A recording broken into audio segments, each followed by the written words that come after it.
Johnson. Hugh Freeze signed on at Auburn. And if you expected anything other than what you got from the introductory press conference today at Auburn on multiple fronts, then you probably haven't been paying attention. Hugh Freeze got, 3 or 4 questions, not terribly pointed, but about his past, second chances, backlash from Auburn fans, and he answered all of them roughly the same. Thankful that he got a second chance. Give me a chance, get to know me. That was what I did. It's not who I am. I think everybody's deserving a second chance. If everybody in this room had their life played out publicly the way mine has, there might be a lot of uncomfortable people. He kind of played the hits on that front and handled it the way that he should have been, but there were not any piercingly awkward questions that came his way. And after being introduced by John Cohen, he went through, about 5 minutes or so of thank yous to his family, talking about some personal stories. And that part of it was awkward is not even remotely the right word. It was sincere, I think, but it was not, it wasn't fiery. And maybe that's not supposed to be, but it was like he needed to get through that part of the introduction and the thank yous. But I said to Michael Borky earlier today, he came off pretty good once he started talking about his program. And Borky said to me, I think it's okay to say this, that, yeah, it was like he was at a pulpit. And that's when he's at his absolute best. When he switched gears kind of at the end of his thank yous and kind of my family is the best, they're the rock stars, I'm so grateful that they've stuck with me. And he made the transition to, now this football team, the level of energy went up, the level of confidence went up. He didn't even peek at a note. He was eye contact with the audience, talking up Bruce Pearl, talking up Cadillac Williams, going through core values of the program. And that was where he was always going to knock it out of the park. And he absolutely knocked it out of the park once he got to the football segment of the introductory press conference. And I thought he handled the questions in a way that got him through the press conference, made 0 additional headlines, and now Auburn and its media, and honestly the national media, because they don't have an appetite to care about things for very long, will move on. And so now we're back to Hugh Freeze, the football coach. And Hugh Freeze trying to rebuild another program. And he's been pretty proficient at that, whether it was at Lambeth or Arkansas State or Ole Miss or Liberty or now Auburn. And so he's about to hit the trail running on the redundant, about to hit the ground running on the recruiting trail. He's going to sell in homes, and he's going to do it with Cadillac Williams sitting behind him. They're going to put together a good class. They're going to be competitive in a very short amount of time, I think.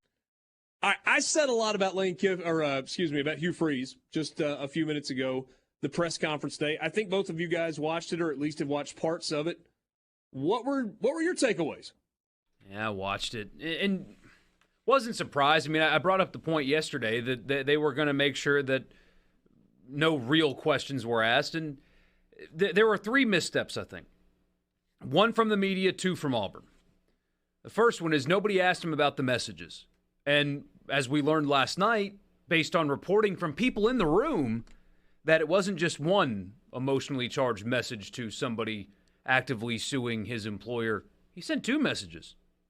One in January and one in July. And they're bad. And by bad, I mean they're stupid. He didn't cuss at her. He didn't threaten her. It's just remarkably stupid and irresponsible. And not getting asked about that when he's up there saying, 7 years ago I did this and I shouldn't have to deal with it today. Well, I understand that. I sympathize with that. But we're talking about something that happened right before the season started. Should be asked about that. So that's media misstep right there. Auburn didn't make John Cohen available for questions. And I think that's kind of cowardly. I mean, if you thoroughly vetted the guy, if you're comfortable with your decision, why isn't the person that hired the football coach getting questions at the "here's the football coach" press conference? Stand there and answer it like a man. Defend your decision. If you're so afraid of questions, then you shouldn't have hired the guy. And if he's thoroughly vetted, you should be able to answer questions about the vetting process. That's kind of weak. I mean, come on. And lastly, there were reports last night that part of their agreement was that Hugh Freeze would relinquish his social media. Freeze said today that that was not true. That is not a short-term mistake, but that will get him in trouble at some point. He has demonstrated that over the last decade that we have been aware of his existence on that website. He has not changed in that regard. Allowing him to continue using specifically Twitter unsupervised is a dumb decision. And it'll hurt them at some point. Otherwise, it was fine.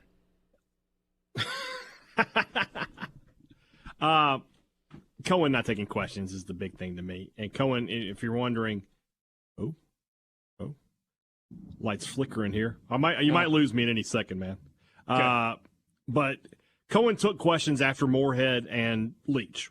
No problem. We all got him over there. Talked to him for a good 10, 15 minutes after the press conference ended. Everything on the record. No worries. And, the question, normally when it's like an athletic department employee isn't taking questions, the athletic director is the one who has made that decision. So I want to know who made the decision not to let John Cohen talk. The president of the university? Because what does that say?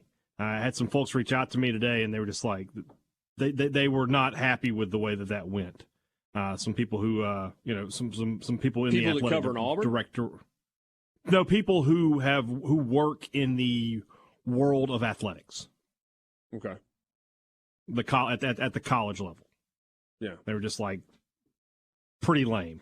We'll just put it that way. But it's about par for the course with this. I in my heart, I don't believe John Cohen wanted to hire Hugh Freeze. But he went to Auburn, and what we said was going to happen has happened.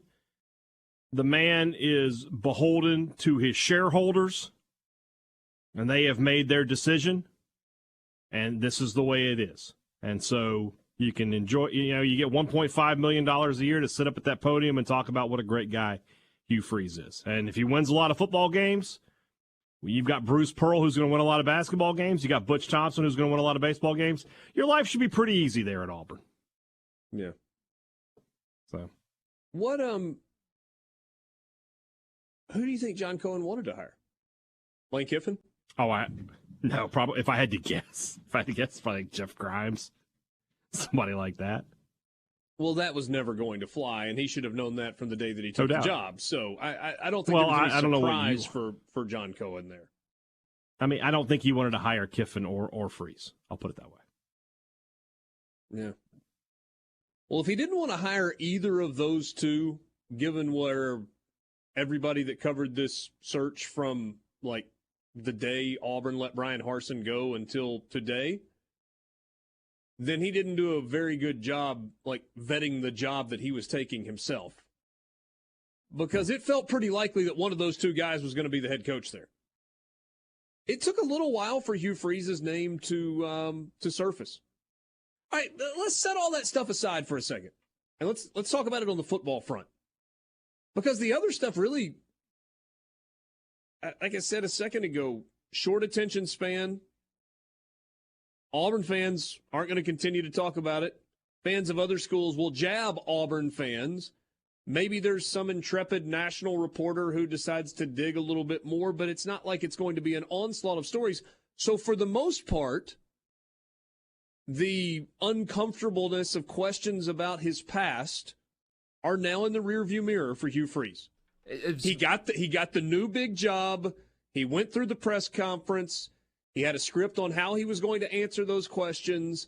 and he's moved on, and so it now becomes about football. Yeah, similar premise, although very different situations, to be clear. Like I said yesterday, all the bad blood and stuff and the fractured relationships with boosters and Keith Carter and whatever that Lane Kiffin created over the last 2 weeks will very soon be forgotten because they're going to, what looks like, sign a pretty good recruiting class. You expect them to portal well, and they have a really good team coming back for 23. So people are going to forget. Same thing with Hugh Freeze and Auburn. They're probably going to sign a pretty good class. I assume they're going to portal well, and they're probably going to be very good right away. I'm curious to see how consistent they can be in year one, though, because if you look at their schedule, I mean, they have chances to punch above their weight. Obviously, Georgia's on there because they're always on there, but there's a 6-game stretch where all 6 games are losable. What is it, Haydad? Is it A&M, LSU, Georgia, Ole Miss, Mississippi State, and there's one more? But regardless. Yeah. Well, man, you're in the SEC West, man. Of course. This is the schedule you play. But all in a row. And are they going to do something where, like, they'll punch up and beat LSU and then lose to Texas A&M? Something like that. That's what I'm looking for. I expect them to be at least competent right away. I expect them to punch above their weight right away. But I'm also kind of expecting everything. Games, after their first 3 non-conference games, which includes a trip to Cal, they're at A&M, Georgia at home, at LSU, Ole Miss at home, State at home, at Vanderbilt, at Arkansas. Then they play non-conference, and then they have the Iron Bowl. That's a tough stretch. I'm going to tell you something. We thought the SEC West was competitive this year. Think about next year? Think about what it's going to be